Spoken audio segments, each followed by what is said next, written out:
You spent part of the summer with him, a good chunk of the summer with him at the Olympics. He didn't play much, but I'm sure he soaked up a lot of incredible insight. Like, what was your takeaways from the time you spent with him this summer? Just a great person, man. Great kid. I mean, you know, didn't matter if he was playing or if he got the opportunity. He was the same guy every single day, you know, and you could see that his mainframe was soaking in all the knowledge and the details, you know, being around all of us, you know, and he was just super appreciative every single day. Never changed his mood. When we had practices and we were doing 5-on-5 and maybe, you know, it was a practice where some of the older guys didn't go that day, he was ready to go. You know, if it was a moment in the game where he was called, he was ready to go.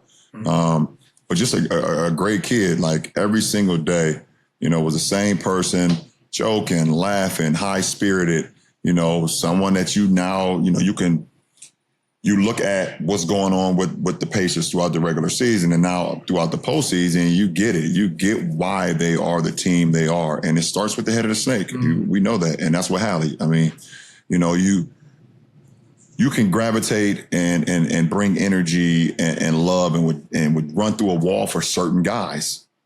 And he's a guy that you would do that for just because of how he plays the game, I've seen, a couple guys was like, well, they're going into a hostile environment, you shouldn't have a smile on his face. I'm like, this is who he is. Like, why are we always trying to change people because of this is what you say, the narrative, or this guy should look like this, or this guy should, like, everyone's preparation is different. Everybody is different, but Hallie is one of them ones, and, the success is not happening just because it just came out the blue. It's happening because of Hallie and that team. They're built perfectly for that group. Right. Yeah, they've built an incredible identity. But it's interesting to hear you say like how kind of like upbeat he is, how positive he is, right? Like that is infectious, as you know. Like coming in every day, we play in the league. Like they're probably on game almost 100 right now, right? Including the preseason.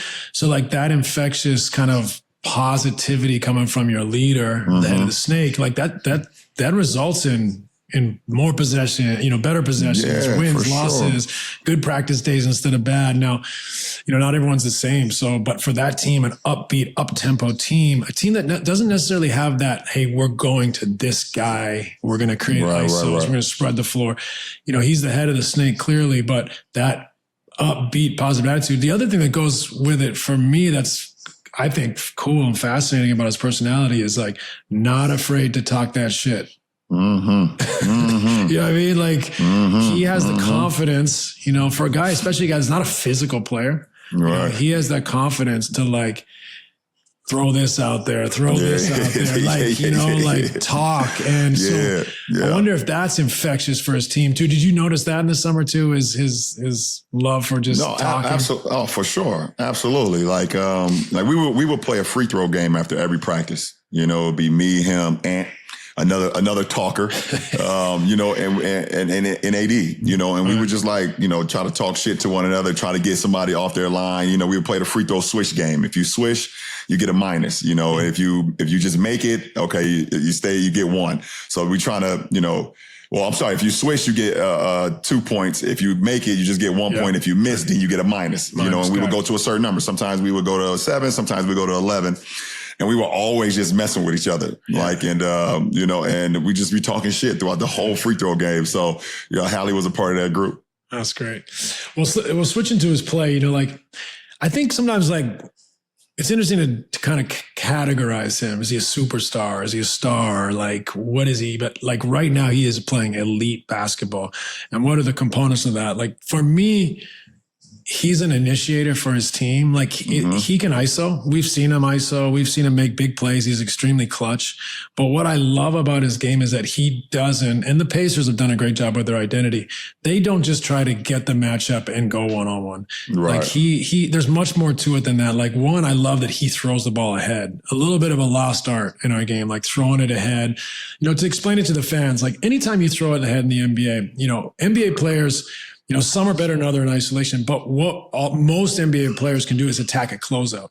So if you think about throwing the ball ahead, you've got 1 or 2 guys going 1-on-1 or 2-on-2 in an entire half court. You know, that creates high yield opportunities. So his willingness and their penchant for throwing it ahead, first of all, I think is important. Do you see that when he plays? His willingness is kind of unique to be able to throw it ahead? Absolutely. And like you just said, like you got to understand, like in the postseason, guys are picking up in the front, in the backcourt, 94 feet. You know, a guy like Hallie, they try to wear him down. You know, guys like Ant, they try to wear you down. Guys like Shea, they try to pick you up full court. So what was great about what Hallie does, so if it's, you know, if the New York Knicks have scored or whatever the case may be, say Karl Anthony Towns scores, you know, on Miles Turner gets it out right away and they're picking up just to kick ahead into the front court. Now it's so much space because you're going to have 4 guys in the backcourt. You're going to have Karl Anthony Towns, Miles Turner, or Pascal, and then you're going to have someone picking up Hallie in the backcourt. So when he throws it ahead to Nembhard, to Naismith, to Obi Toppin, to those guys, they have so much room to either see if they got an early fast. It's a fast break point. That is a fast break. That's a fast break point. If they have an early attack, they can go at it right now because there's literally only 6 guys in the front court right now. It's hard to score in the half court in the postseason. You get to grab more, you get to hold, you know, things of that nature. So his kick aheads is giving them the advantage. And we've seen it, you know, time after time after time in this series when the Knicks have scored. You know, Jalen Brunson gets into the lane, shoots his patent fadeaway. You know, Karl Anthony Towns gets into the lane and able to make a layup or whatever the case may be. They're getting that ball out so fast that the Knicks have no chance of even setting their defense. And you see Pascal laying the ball up on the other end, you know, 20 seconds on the shot clock, like just like that, or getting fouled. So, you know, that ability, and that's infectious. That's infectious basketball. When your star player is willing to give the ball up and get it out of his hands and trust you to make a play, that everyone wants to play like that. Guys want to play for that player. And then, you know what? If we don't have anything, bring it back out. And now here comes the ghost screens. They pitch it to Hallie. Okay, touch screen, little touch, flare out, slip out. You know, now Hallie's getting downhill. The ball gets to spraying, and here comes you get into the blender. And once the blenders start, now you have guys like you said. Most NBA guys play against the closeout. You know, we don't have a lot of ISO guys that can get you a bucket in one-on-one, nor do we want guys, certain guys playing one-on-one basketball. But we all know that when guys can get into a closeout game, that can make the team that much better. And that's what Indiana is doing right now.